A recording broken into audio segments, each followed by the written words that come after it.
Doctor Awais, सफेद मोतिया के ऑपरेशन में कौन सा लेंस डलवाना चाहिए?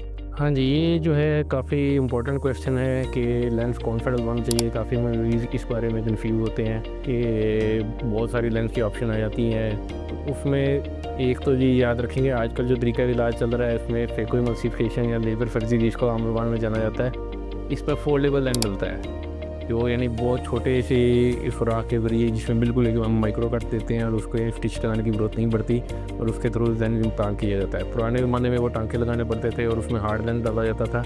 अब वो तरीका नहीं है, अब फोल्डेबल लेंस का यानी ज़माना है। तो हमेशा ये कन्फर्म करें कि जी आपको फोल्डेबल लेंस ही डलेगा। बहुत रेयर केसेस है जिसमें अभी भी हार्ड लेंस डालने की मजबूरी बन सकती है कि मजबूरन हार्ड लेंस डालना पड़े जहाँ पे मोतिया बहुत ज़्यादा पका हो या कोई और कॉम्प्लिकेशन हो, लेकिन आपके लिए 99% लोगों में फोल्डेबल लेंस ही डाला जाता है। पहली बात ये होगी। दूसरा, अब फोल्डेबल लेंस के अंदर बहुत सारी ऑप्शन हैं। इसमें बहुत सारे इम्पोर्टेड ब्रांड भी हैं, कुछ लोकल ब्रांड भी हैं, तो उधर भी मरीज़ कन्फ्यूज़ होते हैं कि अच्छा जी फोल्डेबल के अंदर अब हम कौन सा लेंस डालें। तो आपको मैं कुछ प्रॉपर्टी बता देता हूँ कि लेंस के अंदर आपने कौन कौन सी खूबियात देखनी है। एक तो ये है कि फोल्डेबल लेंस के अंदर एक तो मटेरियल सबसे पहले इंपॉर्टेंट है कि मटेरियल कौन से है। फोल्डेबल लेंस होते एक्रीलिक मटेरियल के हैं। एक्रीलिक की फर्दर दो टाइप्स हैं, एक हाइड्रोफोबिक और एक हाइड्रोफिलिक।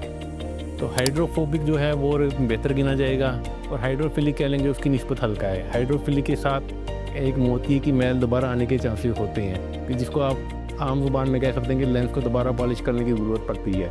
हाइड्रोफोबिक के साथ इस चीज़ के चांसेस बहुत ही कम है। दूसरी जो खूबियत है वो होती है कि लेंस एस्फेरिक है या स्फेरिक है। इसमें भी आप हमेशा ये कोशिश करें कि जो लेंस एस्फेरिक है उसकी तरफ अगर जाएँ तो वो ज़्यादा बेहतर है कि एस्फेरिक के साथ आपको अगर ड्राइविंग के अंदर सामने से जो ग्लेयर आता है वो काफ़ी कम महसूस होगा और ओवरऑल क्वालिटी भी जो है देखने में बेहतर महसूस होती है।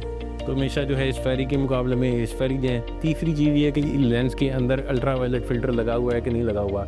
अल्ट्रा वायलेट फ़िल्टर नेचुरली हमारे लेंस के अंदर होता है, तो अगर जिस लेंस में अल्ट्रा वायलेट फ़िल्टर नहीं है उसमें ख़तरा ये कि ज़्यादा देर जो धूप में काम करना या धूप में रहने से थोड़ी सी नुकसानदेह शुआएँ पर्दे को मुतासर कर सकती हैं। तो इसलिए वही लेंस इस्तेमाल कर अगर आपका काम ऐसा है कि जो ज़्यादा टाइम आपको बाहर गुजारना पड़ता है, धूप के अंदर ज़्यादा काम करना पड़ता है, तो हमेशा फिर अल्ट्रा वायलेट फ़िल्टर जिस लेंस में हो वही इस्तेमाल करिए। तो ये चीज़ तीन खूबियात जो भी मैंने बयान की हैं, ये तीनों जिस लेंस में भी होंगी वो लेंस हमेशा आप कहेंगे अच्छी क्वालिटी का ही होगा। तो अगर ये तीनों खूबियात इस लेंस में आए तो आप बेफिक्र हो के जी वो लेंस डलवा सकते हैं।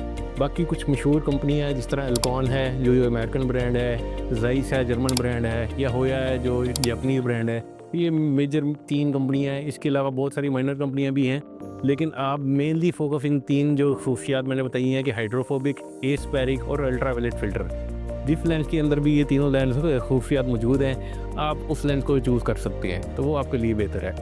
अब नेक्स्ट क्वेश्चन आ जाता है कि जी जो इन खूबियात के अलावा अगर आप जाएंगे जी आपको ऐनक बिल्कुल ही ना लगानी पड़े तो आप मल्टी फोकल लेंस की तरफ भी जा सकते हैं।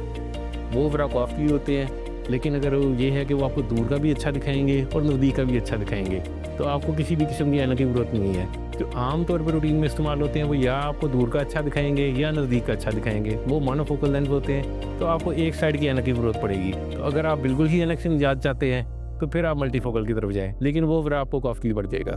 अगर आपको या आपके किसी अजीज़ को मज़ीद कोई मशवरा दरकार हो या आपको मुआयना कराना चाहें तो इब्राहिम पॉलीक्लिनिक साहिवाल पे मैं मौजूद हूँ और नीचे दिए गए नंबर पे आप पहले अपॉइंटमेंट ले लें ताकि आपको ज़्यादा देर इंतज़ार ना करना पड़े। शुक्रिया।